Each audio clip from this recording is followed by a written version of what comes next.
두근두근 내 인생 학습활동 시작합니다. 5개의 씬이 나와 있습니다.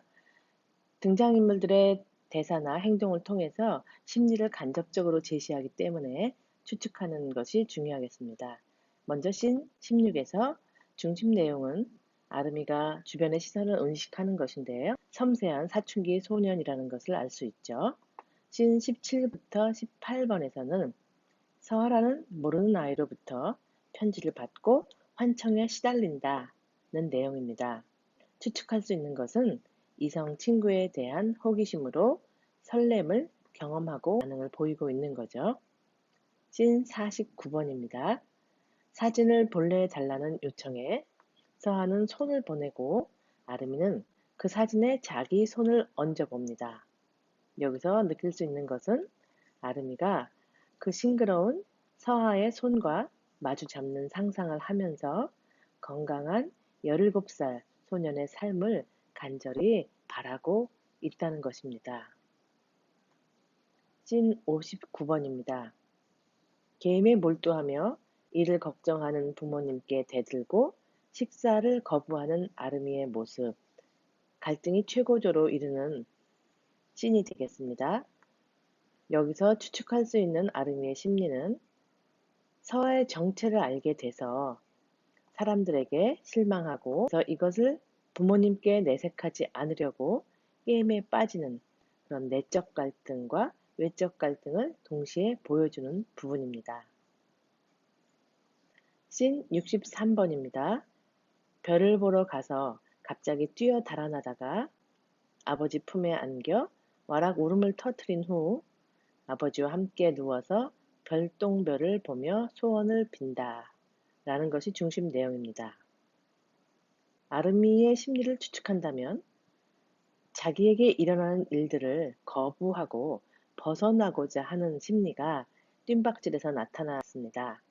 또한 그럼에도 불구하고 자기의 곁을 지켜주는 아버지에게 감사하면서 자기의 삶을 정리하는 모습을 알 수가 있습니다. 목표 학습입니다. 극갈래의 특성에 대해서는 192쪽과 204쪽에 잘 나타나 있는데요. 극갈래는 5가지 정도의 특성을 우리가 꼽습니다. 종합예술의 대본이 됩니다. 그리고 극갈래에서 사건들은 현재형으로 진행이 됩니다. 그리고 세 번째로 갈등의 조성과 그 해소를 통해서 주제를 나타내 줍니다. 서술자가 없습니다. 마지막으로 인물, 대사, 행동에 더해서 해설, 지시문 등을 통해서 표현되는 문학의 장르가 바로 극갈래이고 보여지기 장르가 되겠습니다. 1번 문제 보시면 등장인물 3사람의 성격을 드러내는 대사나 행동을 찾고 그랬습니다. 자, 아름이의 성격을 보겠습니다. 아플 때 부모님께 내색하지 않고 혼자 견디는 모습, 이 행동을 통해서 참을성이 많다. 그리고 어른스럽다. 씬 50번입니다. 서아와 데이트하는 모습을 상상하죠. 여기서는 장면으로 데이트하는 행동, 이것이 나타나 있는데요. 정상적인 삶을 원하고 있다는 것을 알 수 있습니다. 씬 52번, 서아의 질문을 듣고서 거기에 대한 생각을 합니다. 이것이 영상으로 보여지는데요. 물론 이것은 대사는 아니지만 머릿속에서 일어난 생각을 현재화된 행동으로 보여준 장면이라고 보겠습니다. 아름이가 일상의 소중함을 잘 캐치하는 관찰력 있는 섬세한 사람이다 는 걸 알 수 있죠. 여러 가지 감각을 통해서 할아버지나 할머니, 아이들의 모습들을 관찰하는 것이 묘사되기 때문입니다. 씬 63번, 시력을 잃고 아름이가 아버지를 향해서 미소를 지어 보인다는 행동 지시문이 있습니다. 이 인물은 아버지에게 감사함을 느끼면서 또 한편으로 자기의 삶을 받아들인다. 자기 옆에 있는 사람에 대한 긍정의 미소, 감사함의 미소라고 보여집니다. 자, 미라의 성격 보겠습니다.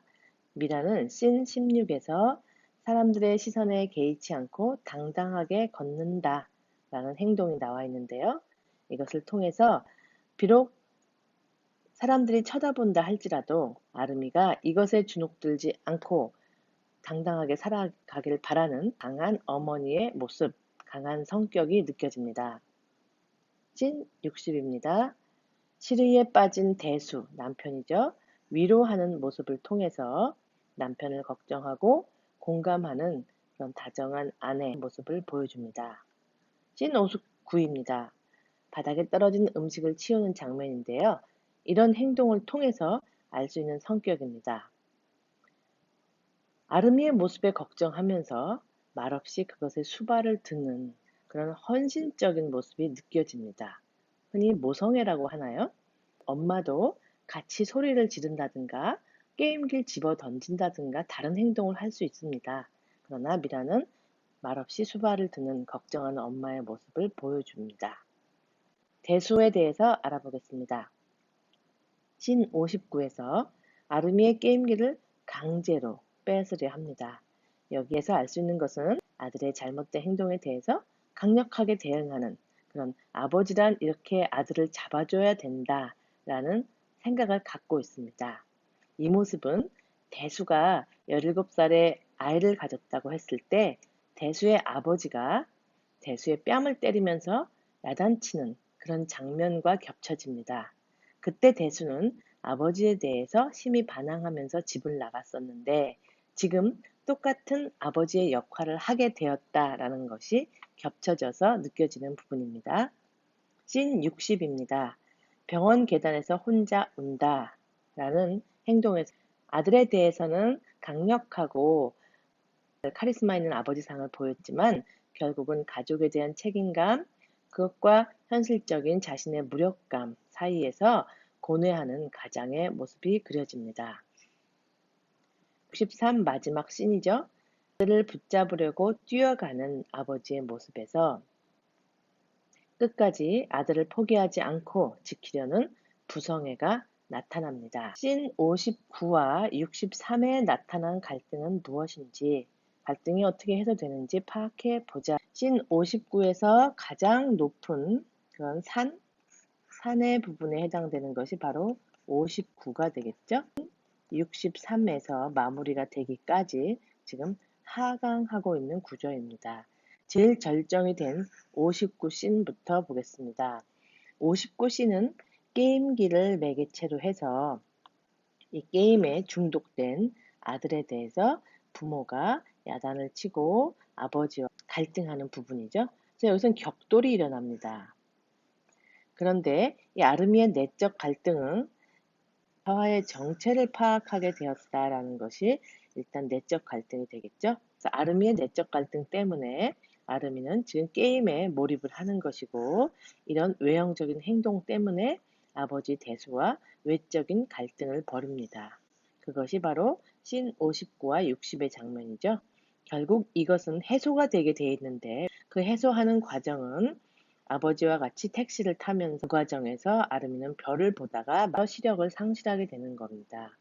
자, 그러면 씬 60에서 부모의 눈물을 굳이 이 장면을 삽입한 이유는 그 앞서 부모가 굉장히 강력한 모습을 보여주기 때문에 그와 반대로 내면적인 고뇌를 보여주기 위해서 대사가 없이 부모가 우는 장면 여기가 보여지죠.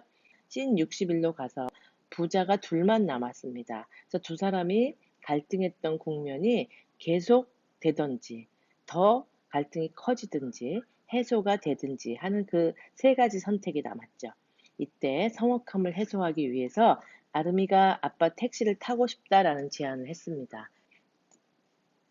화해의 제스처라고 볼 수 있겠습니다. 자, 씬 62로 가서 아르미의 제안을 받아들여서 병원의 허락을 받아 택시를 타고 같이 이동합니다. 택시 안이라는 공간은 병원과는 달리 아버지가 일하는 장소이고 여기서 아르미는 자신을 보는 사람들과 만나게 됩니다. 그 사람들은 노안을 보면서 깜짝 놀라거나 TV를 본 사람들은 기념사진을 찍자고 한다거나 혹은 재수없다고 소리치고 간다거나 혹은 가엾은 눈으로 쳐다본다거나 이런 여러 가지 시선들과 마주치면서 아르미는 자신의 노안에 대해서 객관적으로 깨닫게 됩니다. 밤에 일하는 부모에 대해서 약간의 이해를 하게 되고 자신에 대해서 자각을 하면서 갈등이 해소가 되는 단서가 되는 거죠. 63입니다. 그리고 자기의 현실을 수용하고 자기의 인생 그대로를 받아들이는 아르미의 모습이 나타납니다. 즉, 아버지가 소중한 존재라는 것을 알게 되죠. 아버지는 자기를 지켜줄 거라는 것을 알기 때문에 자기의 인생에 대해서 도망치고 싶어서 뛰어가지만 끝까지 자기를 붙잡아주는 아버지에 대해서 소중함을 느끼게 됩니다. 그래서 별을 보면서 두 사람은 소원을 빌고요. 이 과정에서 실명하면서 주인공의 입장에서 본다면 굉장히 비극적인 결말이죠. 그런데 여기 조그만 글에 보면 갈등의 원인 그랬어요. 갈등은 내적 갈등과 외적 갈등이 있다고 했잖아요.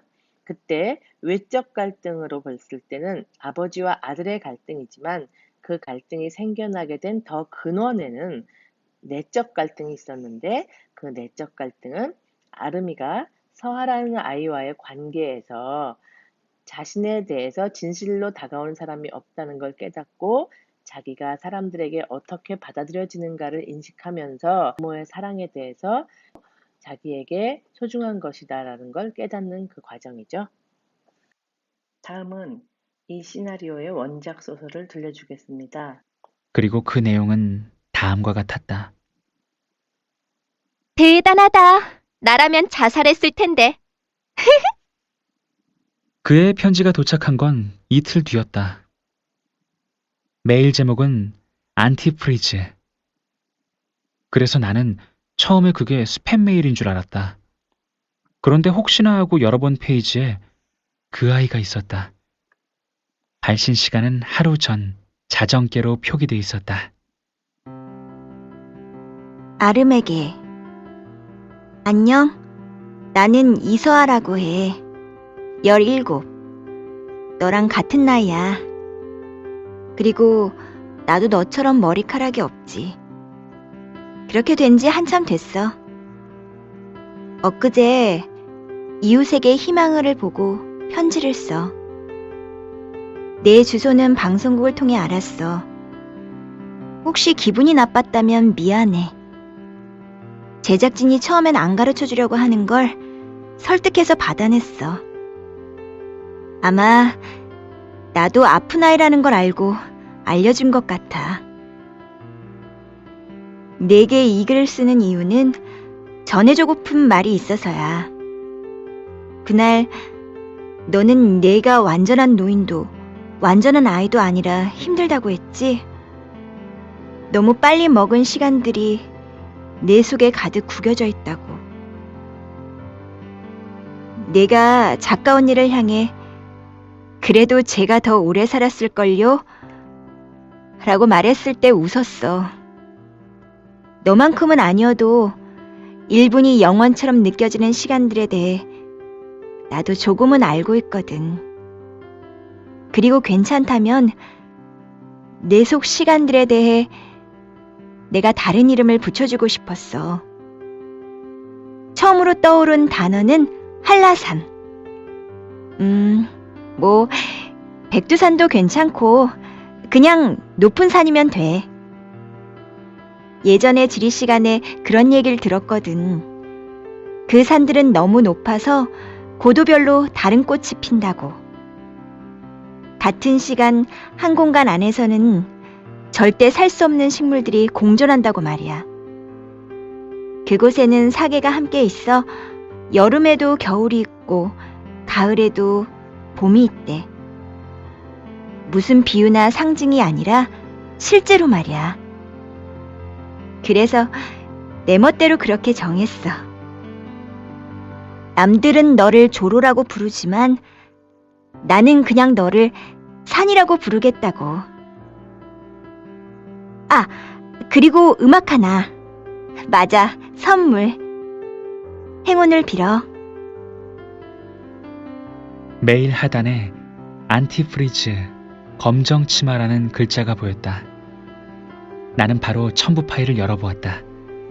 노트북 위로 음악 재생 프로그램이 떴다.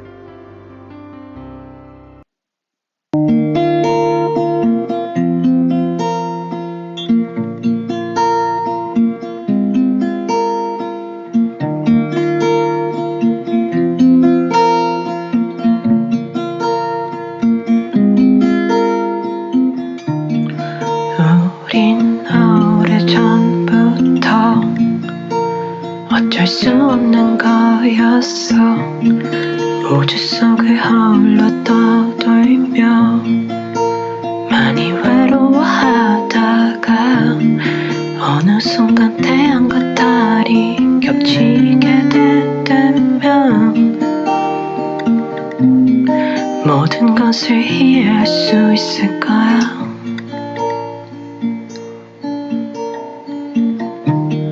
하늘에선 비만 내렸어. 뼛속까지 다 젖었어. 얼마 있다 비가 그쳤어. 대신 눈이 내리더니 영화 속도 볼 수 없던 눈보라가 일 때 너는 내가 처음 봤던 눈동자야.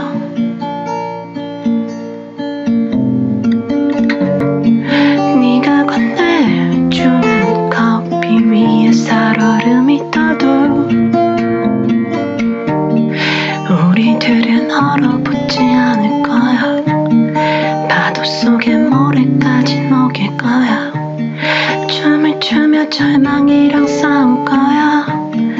얼어붙은 아스팔트 도시 위로. 나는 노래를 몇 번 더 돌려들었다. 가사도 근사하고 보컬형의 목소리도 담담하니 딱 내가 좋아하는 스타일이었다. 아니, 사실 나는 편지를 여는 순간부터 이미 이 노래를 좋아하기로 마음먹고 있었는지도 몰랐다. 그 애가 남행열차나 차표 한 장을 보내왔다 하더라도 마찬가지였을 거다. 나는 모니터 속 메일을 꼼꼼하게 다시 읽어보았다. 안녕, 나는 이서하라고 해. 17, 너랑 같은 나이야. 내 속 시간들에 대해 내가 다른 이름을 붙여주고 싶었어. 여름에도 겨울이 있고 가을에도 봄이 있대. 그 아이의 목소리가 내 속에서 메아리쳐 자꾸 울렸다. 그래서 그의 말대로 내가 정말 산이라도 된 기분이었다. 같은 나이야, 같은 나이야. 봄이 있대, 봄이 있대. 내 또래의 여자아이에게 그런 메시지를 받아본 건 태어나 처음이었다. 그랬으면 달랐을까? 아마 달랐을 거다. 부끄럽지만 사실 그랬다. 그 아이는 왠지 여느 여자애들과는 달라 보였다. 그렇다고 내가 10대 소녀들에 대해 잘 안다는 말은 아니지만. 씬 18과 소설의 원작을 보면 시나리오를 각색하면서 달라지는 부분이 눈에 보입니다. 먼저 소설이 이야기하기 장르이고, 그래서 서술자의 의식과 감정의 흐름을 따라가면서 언어로 표현된다는 점이 특징입니다. 시나리오는 보여주기 장르이기 때문에 등장인물의 대사와 행동이 담긴 영상으로 표현을 하는 거죠. 그래서 문학에서 드러나는 미묘하고 섬세한 언어적, 문자적 표현들이 영상에 모두 재현되기가 어려운 점이 있습니다. 영상에서는 분명하게 드러나는 표정이나 행동과 같은 장면이 중요하기 때문에 내적인 독백이나 이런 것들을 보완하기 위해서 내레이션을 쓰기도 하죠. 소설과 시나리오는 표현 매체가 문자와 영상이라는 것이 다르기 때문에 그것을 감상하는 사람들에게 인식되는 과정도 상당히 다르다고 여겨집니다. 두 번째 문제로 가겠습니다. 극갈래와 서사갈래가 비슷한 점은 일단 스토리가 있고요. 서사, 즉 시간의 흐름에 따라서 진행이 되며 갈등을 중심으로 해서 움직입니다. 물론 인물과 사건 배경이 있다는 점은 공통점이 되겠고요. 어떤 사건을 앞에 놓고 과거와 현재가 어떻게 섞이고 그 다음에 결말은 어떻게 간다, 이런 플롯이 공통점이 되겠죠. 차이점이라고 한다면 극예술은 보여주기 때문에 장면 단위로 구성됩니다. 씬 넘버로 토막을 쳐서 나중에 편집을 하는 거죠. 사건을 단순화하게 되고요. 영상, 즉 이미지로 전달하기 때문에 영화를 보면서 혹은 극문학을 보면서 자극되는 상상력은 서사, 즉 소설을 읽으면서 자극되는 부분과는 상당히 차이가 있습니다. 서사갈래는 서술자의 말하기를 따라가면서 감상을 하게 되죠. 서술자가 1인칭이든 3인칭이든 내적인 흐름을 중심으로 이야기가 전개되고 감상도 이를 따라가게 돼 있습니다. 서사에서 문자의 독해와 언어적인 상상력은 굉장히 중요하죠. 자, 극갈래와 서사갈래의 차이점 잘 기억하시고요. 넘어가겠습니다. 이 작품의 구성 요소들을 찾아 정리해 보자 그랬습니다. 작품의 주제를 효과적으로 드러내기 위해서 등장인물은 누구고 사건은 어떤 것인가 이런 것들을 살펴봅시다. 먼저 인물입니다. 선천적인 조로증을 앓고 있는 인물이 주인공이죠. 그리고 늙은 자식과 대조되는 어린 부모, 이것을 통해서 인생의 역설적인 측면을 드러냈습니다. 어리다는 것과 나이가 들었다는 것이 상대적 개념이라는 것을 잘 나타내기 위한 인물이라고 볼 수 있죠. 그 다음 사건으로 가면 주인공인 아름이가 성장하면서 깨닫는 것이 주된 포인트가 되겠습니다. 서아라는 가짜 친구를 만나면서 진짜 설렘을 맛보게 됩니다. 그리고 자기 동네에서 짱가라는 나이 든 친구와 만나면서 나이를 초월해서 의사소통을 하게 되고요. 결국 아름이는 서아라는 친구, 짱가라는 친구와 이별을 하게 되는데요. 본의 아니게 의도치 않게 살아가면서 우리가 만나는 사람들과 이별을 하게 된다라는 사건을 보여주는 거죠. 제목인 두근두근 내 인생은 주제를 암시하는 중요한 어구입니다. 여기서 두근두근이라는 단어는 숨이 차다, 설렌다 이런 과정을 보여주는데요. 두근두근이라는 이 말이 세 가지의 의미를 갖습니다. 제일 처음 어머니의 뱃속에서 내가 들었던 심장 소리, 인생의 시작을 알리는 소리죠. 두 번째, 서아와 만나면서 내 속에서 고요가 쩌렁쩌렁 울리는 그런 호기심과 설렘을 나타내는 말이죠. 세 번째는 내가 세상을 떠날 때 아버지의 쿵쾅쿵쾅 하는 심장 소리를 듣는다는 뜻입니다. 결국 인생이라는 것은 어느 한순간 설레지 않는 것이 없고 모든 순간이 한 번밖에 없는 시간이다 라는 것을 암시하는 겁니다. 표현을 보면 시나리오 용어를 씀으로써 영상미가 구현될 수 있게 조직이 되었습니다. 먼저 씬 넘버를 통해서 장면 단위로 구성이 된다는 걸 보여줬고요. 몽타주 기법, 살고 싶은 순간들을 보여줄 때 여러 가지를 짜깁기 하는 식으로 나열하는 영상 처리 기법입니다. 컷2라는 기법은 시간의 흐름이나 두 개의 장면을 연결할 때 내레이션 기법을 통해서 1인칭 주인공의 내적인 면을 묘사를 해줬고 내적 독백을 나타나도록 했습니다. 소설에서 보이는 1인칭 주인공 시점을 극에서 표현하기 위한 하나의 장치라고 할 수 있습니다. 배경을 보겠습니다. 배경은 개연성을 부여하기 위한 장치인데요. 이 작품에서의 배경은 집, 아름이의 방과 골목, 그리고 병원, 그리고 숲속 이런 것들이 나왔습니다. 집과 골목 그리고 병원은 현실 공간이 되겠습니다. 이 현실 공간에서 아름이가 살고 느끼면서 사건을 전개시키는 거죠. 3번입니다.